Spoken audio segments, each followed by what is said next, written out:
আমন্ত্রণ দেশ জনপদ লাইভে, সঙ্গে আছে আমি জেসিকা বেদিন। ঈদযাত্রায় মহাসড়কের বর্তমান পরিস্থিতি জানাতে টাঙ্গাইল, মুন্সিগঞ্জ এবং সাভার থেকে যুক্ত হচ্ছেন সহকর্মী অভিজিৎ ঘোষ, সুমিত সরকার সুমন এবং দেওয়ান ইমন। শুরুতে আমরা চলে যাচ্ছি অভিজিতের কাছে। অভিজিৎ, যানজট নিরসনে কি ধরনের ব্যবস্থা নিয়েছে হাইওয়ে পুলিশ? জি জেসিকা, এই ঢাকা টাঙ্গাইল যমুনা সেতু মহাসড়কের যানজট নিরসনে পুলিশ যে উদ্যোগ নিয়েছে সেটি ব্যর্থ হয়েছে এবং যে কারণে এই ভোররাত থেকে এই মহাসড়কটিতে যানজটের কবলে পড়েছে যাত্রী এবং চালকরা বলছেন যে এই যে যানজট সেটি কি কারণে তারাও আসলে বলতে পারছেন না। তবে সংশ্লিষ্টরা বলছেন যে এই মহাসড়কটিতে পরপর কয়েকটি ট্রাক বিকল হওয়ার কারণে এই মহাসড়কে যানজটের সৃষ্টি হয়েছে এবং জেলা প্রশাসন থেকে ম্যাজিস্ট্রেট সহ অন্যান্য যারা দায়িত্ব পালন করার কথা রয়েছে মহাসড়কে, তারা কিন্তু এই মহাসড়কে তাদেরকে দেখা যায়নি। তবে পুলিশ কাজ করছে এই যানজট নিরসনে, কিন্তু তাদের যে কাজে সেই কাজে কিন্তু এই যানজট নিরসন হচ্ছে না, ফলে দীর্ঘ ভোগান্তিতে পড়েছে উত্তরের পথের মানুষের লোকজনের। তবে এখন পর্যন্ত সর্বশেষ তথ্য অনুযায়ী যমুনা সেতু পূর্ব থেকে টাঙ্গাইলের রাবনা বাইপাস পর্যন্ত প্রায় 20 কিলোমিটার এলাকা জুড়ে যানজটের সৃষ্টি হয়েছে। এতে করে যারা শিশু, বৃদ্ধ, বয়স যারা যাত্রী রয়েছেন, যারা পরিবারের সাথে ঈদ করতে বাড়ি যাচ্ছেন, তারা কিন্তু চরম ভোগান্তিতে পড়েছেন এবং তারা বলছেন যে এই যে এবারের ঈদযাত্রা তাদেরকে ভোগান্তি পোহাতে হচ্ছে। যারা গতকাল রাতে ঢাকা থেকে রওনা হয়েছে তারা এখন পর্যন্ত টাঙ্গাইল ছাড়তে পারেননি, যে কারণে এই মহাসড়কে তাদেরকে রাত কাটানো হয়েছে এবং পাশাপাশি তারা বলছেন যে এই যে এলেঙ্গা থেকে সেতু পূর্ব পার হতে তাদেরকে কত সময় লাগবে তারা এখনও সেই শঙ্কায় রয়েছে। আমার পিছনে আপনি দেখতে পাচ্ছেন যে এই পরিবহনগুলো ঠায় দাঁড়িয়ে রয়েছে, পুলিশ প্রশাসনও সেই সড়কে রয়েছে যানজট নিরসনে, কিন্তু এখন পর্যন্ত যানজট স্বাভাবিক হয়নি। ভোগান্তি নিয়ে মানুষ উত্তরের পথে যাচ্ছে এবং সর্বশেষ যে আপনাকে বলে রাখি যে যমুনা সেতুতে গত 24 ঘন্টায় প্রায় 52,000 পরিবহন পারাপার হয়েছে। এর মধ্যে মোটর সাইকেলের সংখ্যা বেশি, পাশাপাশি ছোট যানবাহন যেগুলো রয়েছে সেগুলো বেশি। এছাড়া যে গরুবাহী ট্রাক রয়েছে সেই ট্রাকও কিন্তু আমরা দেখতে পেয়েছি, অনেক ট্রাক রয়েছে এই মহাসড়কটিতে এবং কর্তৃপক্ষ বলছে যে যারা এই মহাসড়কটিতে চলাচল করছে তাদের দুর্ভোগ লাঘবে তারা যে উদ্যোগ নিয়েছেন সেই উদ্যোগের আসলে কার্যকর কোনো উদ্যোগ বাস্তবায়নে দেখছে না, যে কারণে মহাসড়কে যানজটে নাকাল উত্তরের পথের মানুষজনের। এবং আপনি জানেন যে যমুনা সেতুতে এই যে মহাসড়কে যানজটের কারণে যমুনা সেতুতে এক পাশের টোল আদায় বন্ধ করা হয়েছিল এবং সেই পশ্চিম অংশের যে টোল আদায় বন্ধ করার কারণে ঢাকাগামী যে পরিবহনগুলো সেগুলো কিন্তু সিরাজগঞ্জ অংশে আটকে পড়েছিল এবং এই টাঙ্গাইল অংশের যে পরিবহনগুলো সেগুলো কিছু পরিবহন উত্তরের পথে যাওয়ার পরে এই আবার পশ্চিম অংশে তারা এই মহাসড়কটিতে এই ঢাকার গামী যে লেন রয়েছে টোল বুথ সেটি খুলে দেওয়া হয়েছে এবং এর কারণে সেতু ঢাকা এবং উত্তরগামীর যে লেন রয়েছে সেই লেনে কিন্তু দুই সড়কেই দীর্ঘ সারি তৈরি হয়েছে পরিবহনের এবং কোথাও কোথাও এখনও যানজটের নাকাল অবস্থা রয়েছে। এবারের ঈদযাত্রায় আসলে প্রথম দিকে স্বস্তি থাকলেও শেষ পর্যায়ে এখন পর্যন্ত স্বস্তির আশা মিলছে না উত্তর পরের মানুষের এবং তারা বলছে প্রশাসনের ব্যর্থতার কারণেই এবারে যানজটে তাদের নাকাল অবস্থা তৈরি হয়েছে এবং এই যানজটের কারণে আমরা দেখতে পেয়েছি সকাল থেকেই এই যে পরিবহনগুলো যারা ঢাকাগামী পরিবহনগুলো তারাও কিন্তু এক ধরনের বেপরোয়া গতিতে গাড়ি চালাচ্ছে এবং সর্বশেষ এই বেলা 10টার দিকে একজন বাস নিয়ন্ত্রণ হারিয়ে একজন মারা গিয়েছেন এমন খবর পেয়েছি। এই ছিল ঢাকা টাঙ্গাইল যমুনা সেতু মহাসড়ক থেকে আমার কাছে সর্বশেষ। আমরা এখন চলে যাব মুন্সিগঞ্জে, সেখানে রয়েছেন আমাদের সহকর্মী সুমিতের কাছে জানবো সেখানকার সর্বশেষ তথ্য। সুমিত, জানাবেন মুন্সিগঞ্জের মহাসড়কের সর্বশেষ কি তথ্য রয়েছে আপনার কাছে? জি ধন্যবাদ আপনাকে। আপনি যেমনটি বলছিলেন ঢাকা এক্সপ্রেসের মুন্সিগঞ্জ প্রান্তে কিন্তু পদ্মা সেতু টোল প্লাজা কিন্তু এখন থেকে প্রায় টোল প্লাজা থেকে কিন্তু প্রায় 5 কিলোমিটার এলাকা জুড়ে কিন্তু আসলে একটি জটের সৃষ্টি হয়েছে। এখানে কিন্তু কর্তৃপক্ষের সাথে কথা বলেছিলাম, তারা কিন্তু যেটি জানিয়েছেন যে সকালে স্বাভাবিক থাকলেও বেলা বাড়ার সাথে সাথে কিন্তু এই মহাসড়কে যানবাহনের চাপ বেড়ে যায়, সেই কারণে কিন্তু টোলে কিন্তু আসলে 5 থেকে 10 সেকেন্ডের মধ্যে করে কিন্তু তারা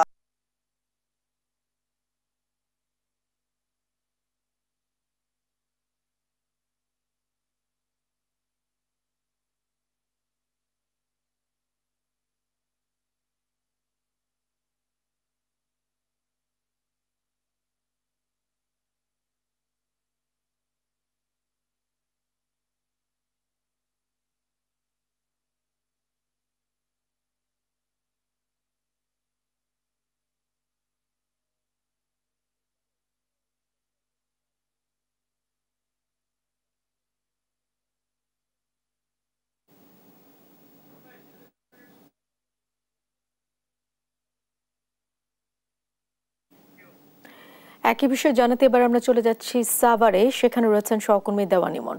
ইমন, ঘরমুখী মানুষের চাপ আপনি কেমন দেখছেন, সার্বিক পরিস্থিতি জানাবেন। আপনাকে ধন্যবাদ। আমি এই মুহূর্তে রয়েছি সাভারের আশুলিয়ার যে বাইপাল ত্রিমুখী যে স্থানটি রয়েছে এখানে, এবং এখানে আজকে আমরা সকাল থেকে দেখেছি যে বৃষ্টির মধ্যেও কিন্তু উপেক্ষা করছেন যারা ঘরমুখী যাত্রী রয়েছেন তারা। এবং এখনকার চিত্রটি যদি আপনাদেরকে দেখাই, যে এই যে নবীনগর চন্দ্রা যে মহাসড়কের চিত্রটি এখন দেখতে পাচ্ছেন, এখানে কিন্তু হাজার হাজার কিন্তু ঘরমুখী মানুষ যারা রয়েছেন তারা কিন্তু সড়কে এসে কিন্তু নির্দিষ্ট গন্তব্যে যাওয়ার যে পরিবহনটি সেটির কিন্তু তারা অপেক্ষা করছেন, এবং এই চিত্রটি কিন্তু আমরা সকাল থেকেই দেখছি। এছাড়া কিন্তু যানজটের বিষয় যদি বলি, যে এখনো পর্যন্ত কিন্তু আমরা কোথাও যানজটের খবর পাইনি, তবে সাভারের বিভিন্ন স্থানে কিন্তু আমরা দেখেছি যে গাড়ির কিন্তু ধীর গতি রয়েছে। তবে তবে স্বস্তির খবর যেটি, যে এখনো পর্যন্ত সাভার এরিয়াতে, সাভার, আশুলিয়া এবং ধামরাইয়ের কোনো এলাকাতে কিন্তু আমরা কিন্তু ওইভাবে কোনো যানজট কিন্তু এখন দেখিনি। তবে অন্যান্য বছরের তুলনায় অন্যান্য বছরের মতো কিন্তু এবছরও দেখি যে ভাড়া নিয়ে যে নৈরাজ্যটা শেষ সময় এসে বা ঈদের দু একদিন আগে যে ঘটনাগুলো ঘটে, যে পরিবহনের একটি সংকট দেখা দেয় সড়কে, এবং এই সুযোগে যারা যারা এই সুযোগটি কিছু অসাধু ব্যক্তি তারা এগুলোকে কাজে লাগান। এবং এবারও কিন্তু তেমনটি হয়েছে, দেখতে পাচ্ছি যে যেখানে 200 টাকার ভাড়া সেখানে কিন্তু 1000 টাকা চাওয়া হচ্ছে, যেখানে 500 টাকার ভাড়া সেখানে 1500 টাকা কিন্তু যারা ঘরমুখী মানুষ রয়েছেন তাদের কাছে কিন্তু আদায় করা হচ্ছে। তবে এই সমস্ত এই যে সিন্ডিকেট, এদের বিরুদ্ধে কিন্তু প্রশাসনিকভাবে আমরা তেমন কোনো ব্যবস্থা কিন্তু আমরা নিতে দেখিনি। অন্যদিকে আইন শৃঙ্খলা, সড়কের শৃঙ্খলা বজায় রাখার জন্য কিন্তু আমরা দেখেছি যে পুলিশ প্রশাসনের পাশাপাশি কিন্তু সেনাবাহিনীর সদস্যরাও কিন্তু বিভিন্ন গুরুত্বপূর্ণ যে পয়েন্টগুলো রয়েছে সেখানে কিন্তু তারা নিয়োজিত রয়েছেন, এবং সড়কের যে সমস্ত ইউটার্ন পয়েন্টগুলো ছিল, যে সমস্ত ইউটার্ন পয়েন্টগুলো স্বাভাবিক দিনে যেগুলো ব্যবহার করা যেত, সেই ইউটার্ন পয়েন্টগুলো কিন্তু আজকে আমরা দেখেছি যে এই যে আইন শৃঙ্খলা বাহিনী সেগুলোকে কিন্তু বন্ধ করে দিয়েছে। অর্থাৎ যেগুলো লোকাল লেন দিয়ে যারা যাত্রী তুলবেন পরিবহনের, সেই সমস্ত পরিবহনগুলো কিন্তু আমরা দেখেছি যে লোকাল লেন দিয়ে তারা কিন্তু প্রবেশ করছেন, এবং সরাসরি যে লেনগুলো রয়েছে তারা কিন্তু যারা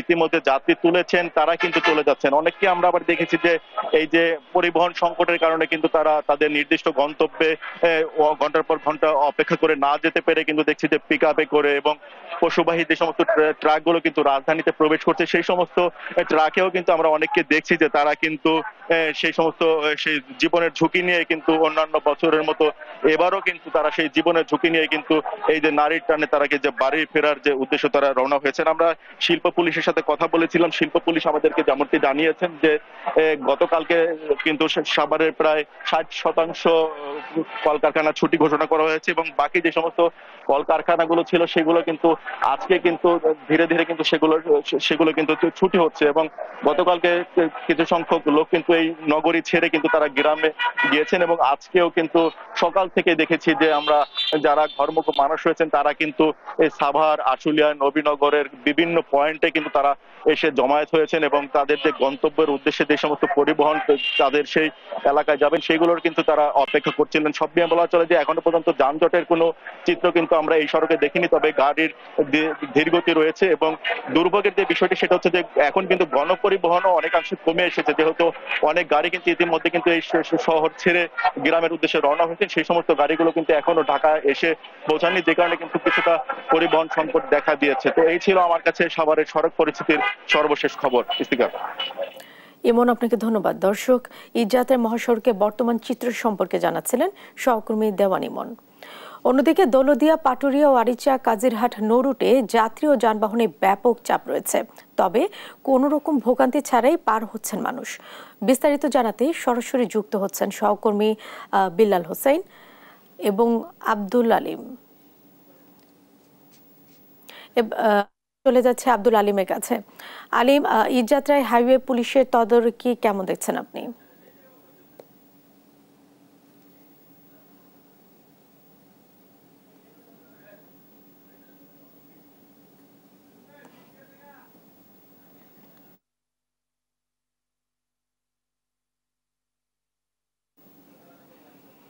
দর্শক, এই মুহূর্তে আমরা সংযুক্তি স্থাপন করতে পারছি না। আমরা চলে যাচ্ছি পরবর্তী সংবাদে। দেখছেন দেশ জনপদ লাইভ।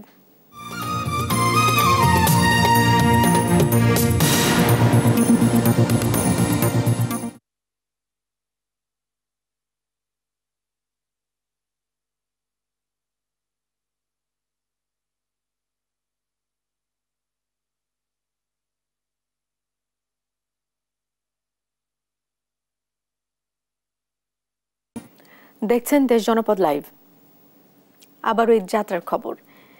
ঢাকা চট্টগ্রাম মহাসড়কের নারায়ণগঞ্জ অংশে যানবাহনের ব্যাপক চাপ থাকলেও যানজট বা ধীরগতি নেই।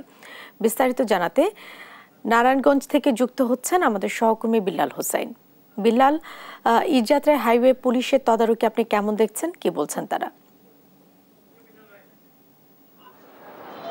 জেসিকা, ঢাকা চট্টগ্রাম মহাসড়কে আজকে সকাল থেকেই মানুষের যে উপচে পড়া ভিড় সেটি আমরা এই মহাসড়কে দেখেছি এবং মানুষ কিন্তু যারা পূর্ব দক্ষিণ অঞ্চলের উদ্দেশ্যে রওনা হচ্ছেন তারাই আজকে এই মহাসড়কের পাশে থাকা বাস কাউন্টারগুলো রয়েছে সেখানে কিন্তু ভিড় করছেন। ইতিমধ্যে সকাল থেকে এখন পর্যন্ত এই মহাসড়কে প্রায় 20,000-এর অধিক দূরপাল্লার বাস রাজধানী ছেড়ে গেছে, এমনটা কিন্তু সড়ক জনপদ বিভাগের পক্ষ থেকে আমাদেরকে জানানো হয়েছে। সব মিলিয়ে আজকে ঢাকা থেকে পূর্ব দক্ষিণ অঞ্চলের দিকে 50,000-এর অধিক যানবাহন কিন্তু মেঘনা প্রায় তোলপাড়া হয়ে যাবে এমন ধারণায় কিন্তু সড়ক জনপদ বিভাগের।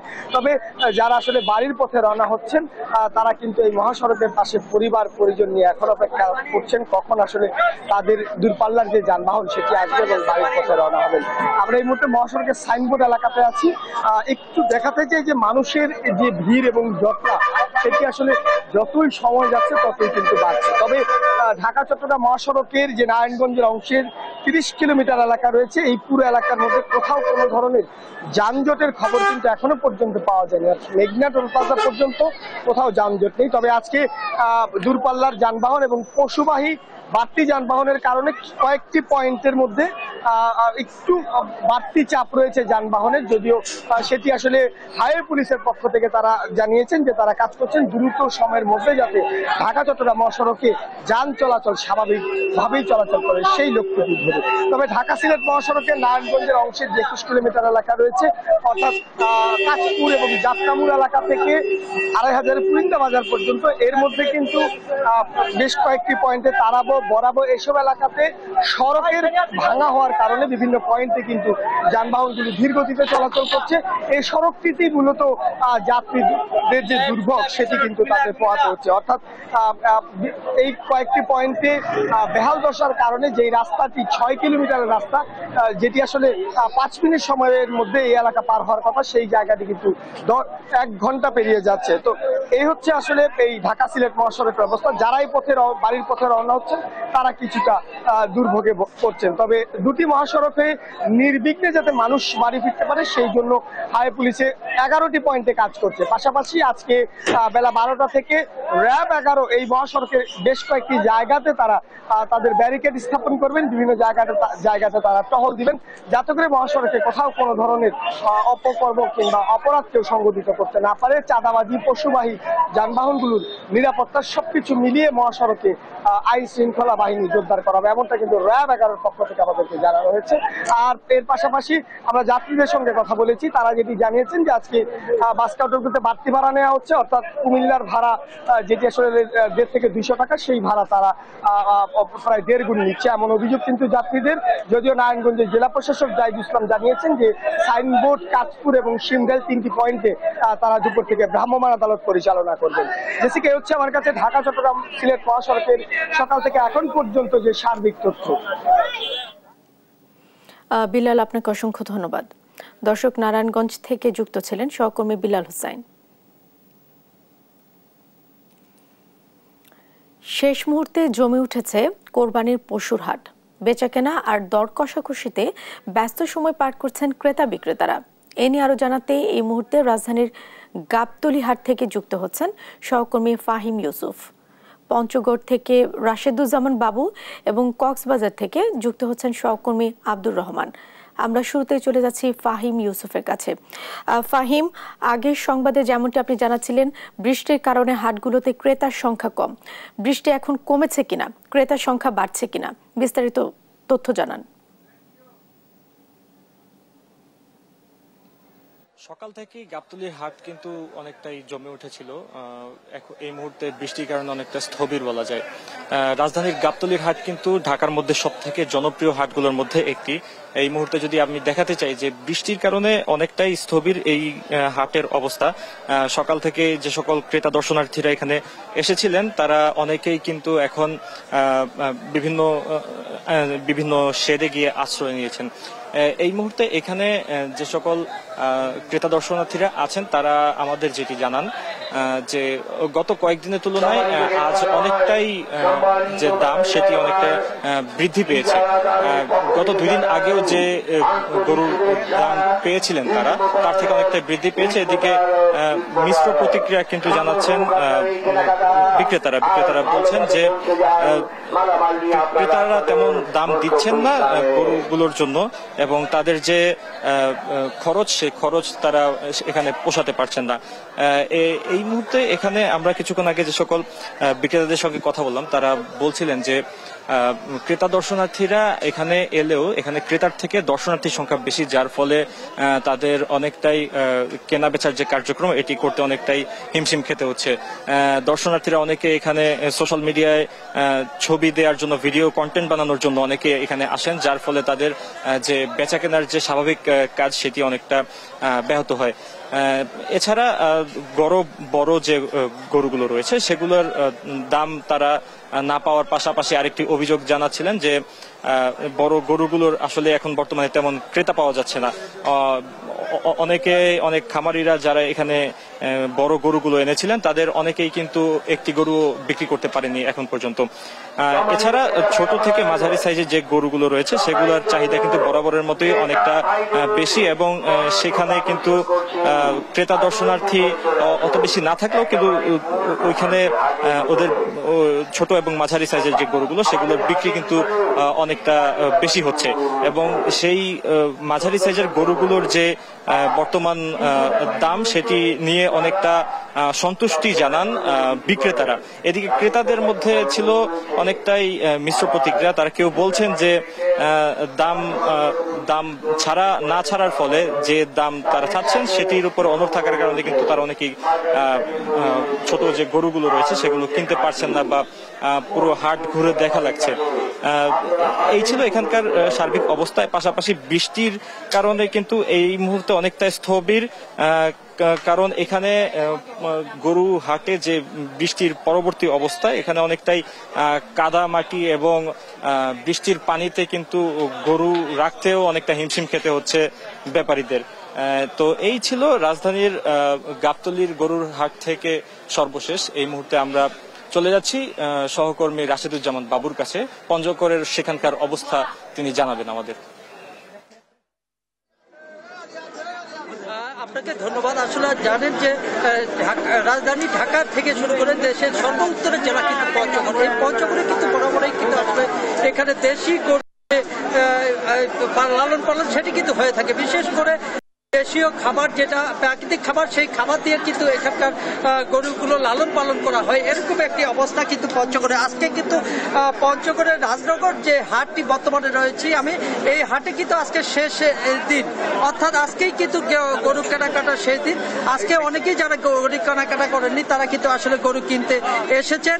অনেকেই পাইকাররা দূর দূরান্ত থেকে এসেছেন, তারা কিন্তু আসলে দামের ক্ষেত্রে বলছে যে দাম বেশি, কিন্তু এদিকে যারা ক্রেতা রয়েছে তারাও বলছে যে আসলে দাম মোটামুটি রয়েছে, অর্থাৎ তাদের সাধ্যের মধ্যে রয়েছে। এদিকে যারা বিক্রেতা রয়েছে, যারা খামারি রয়েছে, তারা বলছে যে গতবারের তুলনায় কিন্তু এবারে প্রত্যেক গরুতে প্রায় 15 থেকে 20,000 টাকা কিন্তু কম বলে এরকম জানিয়েছে। আমরা জেলা প্রাণী সম্পদ অফিসে জানতে পেরেছি যে এখানে প্রায় 1,20,000 পশু কুরবানির জন্য দরকার রয়েছে, যে এখানে কিন্তু প্রায় 1.5 লাখ গরু উদ্বৃত্ত রয়েছে, যেই কারণে কিন্তু প্রায় 30 থেকে 35,000 গরু কিন্তু আসলে এই জেলা থেকে অন্যত্র যাবে বলে জানিয়েছে।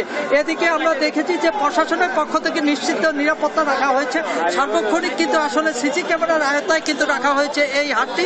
পঞ্চগড়ে কিন্তু 18টি গরুর হাট বসেছে পঞ্চগড় জেলায়, যেটি সরকার অনুমোদিত 18টি, এর বাইরেও কিন্তু রয়েছে আরো কয়েকটি হাট রয়েছে, যেই হাটগুলোতে কিন্তু আসলে প্রতিনিয়ত প্রতি হাটেই কিন্তু কেনাবেচা চলছে। আমরা যদি বলতে চাই যে রাজনগর যে হাটটি রয়েছে এখানে এখানে কিন্তু আসলে সকাল থেকে আমরা দেখেছি যে দূর দূরান্ত থেকে যারা রয়েছে, খামারি থেকে যারা মৌসুমী ব্যবসায়ী, তারাও কিন্তু এনেছে গরু।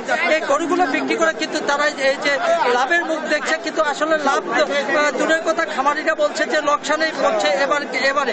অর্থাৎ কিছুক্ষণের মধ্যে কিন্তু এই রাজনগর হাট কিন্তু জমজমাট শুরু হবে। অর্থাৎ সময় যত গড়িয়ে যাচ্ছে ততই কিন্তু আমরা দেখতে পাচ্ছি যে এখানে জমজমাট হতে শুরু করেছে ক্রেতা বিক্রেতাদের মধ্যে দিয়ে। আমরা আপনাকে যদি জানাতে চাই যে এই পঞ্চগড় রাজনগর হাটটি আসলে প্রশাসনের যে নজরদারি, অর্থাৎ প্রশাসন লিফলেট দিচ্ছে কিভাবে কি করতে হবে। এছাড়া যারা টাকা নিয়ে এসেছেন তাদের নিরাপত্তার জন্য কিন্তু প্রশাসনের পক্ষ থেকে ব্যবস্থা নেওয়া হয়েছে, তাদেরকে নিরাপত্তা দেওয়ার জন্য ব্যবস্থা নেওয়া হচ্ছে। এই ছিল পঞ্চগড় থেকে আমার কাছে সর্বশেষ সংবাদ।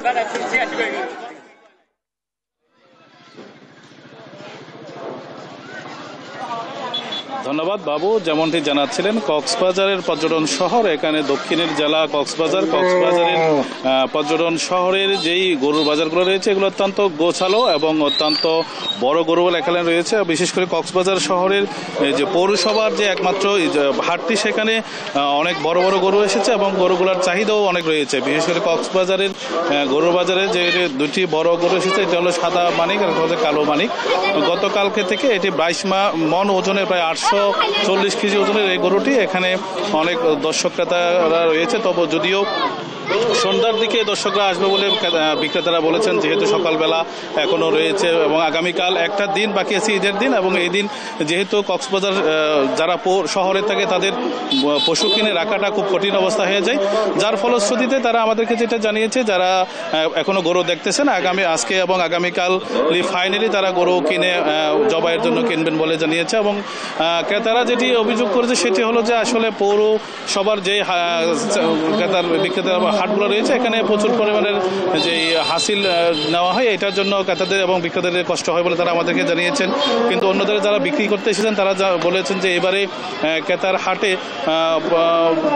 গরু ক্রয় করার মতো, বড় গরু ক্রয় করার মতো লোকের সংখ্যা খুব কম বলে তাদের কাছে মনে হয়েছে এবং সবচেয়ে চাহিদা হয়েছে মাঝারি এবং ছোট গরুর।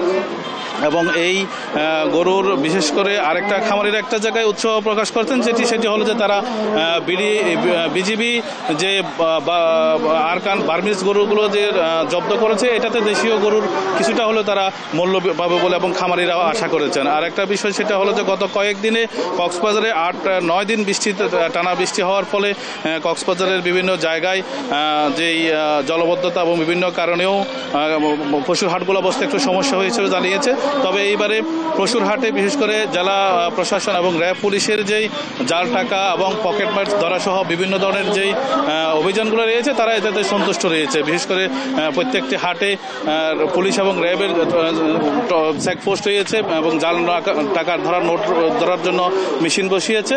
এবং জেলার যেই 8টি উপজেলা রয়েছে সব উপজেলায় ছোট বড় অনেক গরুর হাট বসেছে এবং এই হাটগুলোতে ক্রেতা বিক্রেতার যে সমাগম সেটি বৃদ্ধি হচ্ছে এবং তারা মনে করতেছে এইবারের পশুর হাটগুলা অন্যান্য হাটের তুলনায় ভালো যাবে এবং তারা যে পরিশ্রম করে যেই গরু এবং যে তাদের পরিশ্রমের যে ধনগুলা তারা বিক্রি করতেছে তারা ন্যায্য মূল্য পাবে এবং ক্রেতারাও আশা করতেছে এবার যেহেতু সব কিছুর যেহেতু একটু স্বাভাবিক অবস্থা রয়েছে তারাও কম দামের মধ্যে গরু পাবে বলে তারা আশা প্রকাশ করতেছে। এবং সব কিছু মিলিয়ে যে বিষয়টি সেটি হলো যে তারা তাদের যে বিষয়টি সেটা হলো কক্সবাজারের পর্যটন শহর, যেহেতু এখানকে অনেক লোক দেশি বিদেশি বিভিন্ন পর্যটকরাও এখানে কোরবানি করার জন্য আসে এবং সেটি কক্সবাজারের বিভিন্ন সূত্র থেকে আমরা জানতে পেরেছি।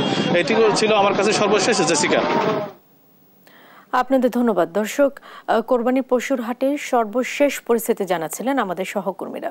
চাঁপাইনবাবগঞ্জে কোরবানির ঈদের স্বাভাবিক রয়েছে মশলার বাজার, এ নিয়ে সন্তুষ্ট ক্রেতা বিক্রেতারা।